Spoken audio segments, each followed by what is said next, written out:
I want to thank Assemblymember Fahy for really being a leader on this important issue. Like was said, the Federal Communications Commission made a horrible mistake in repealing net neutrality. And we're fortunate that a few companies have come forward and voluntarily put policies in place that will help consumers. However, net neutrality can't be voluntary. We have to make sure that this is a system that's required for every internet service provider to follow. And while we know the FCC has made a horrible mistake that will cost us so much in decades to come, we in New York can do something about it.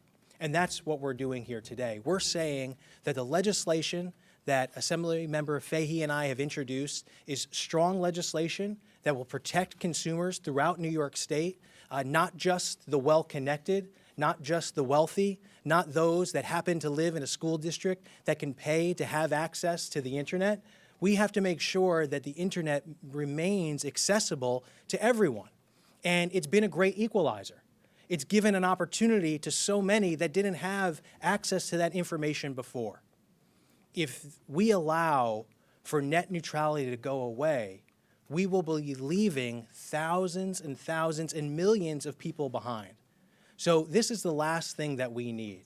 We have to make sure that the legislation we've put forward gets codified into law so that people are protected in New York State.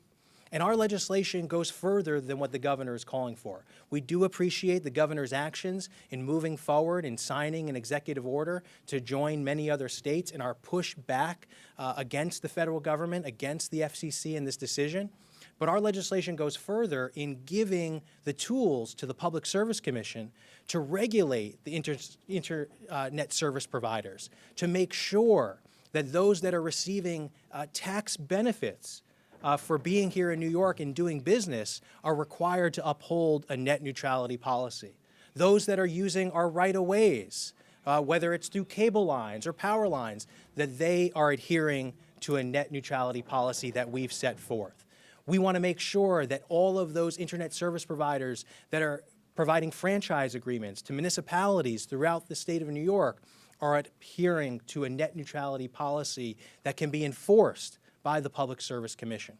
So we want to say in one collective voice that the Federal Communications Commission has got it wrong, that they should reverse their decision to make sure that all Americans are protected and have free access to the internet, no matter what the content is.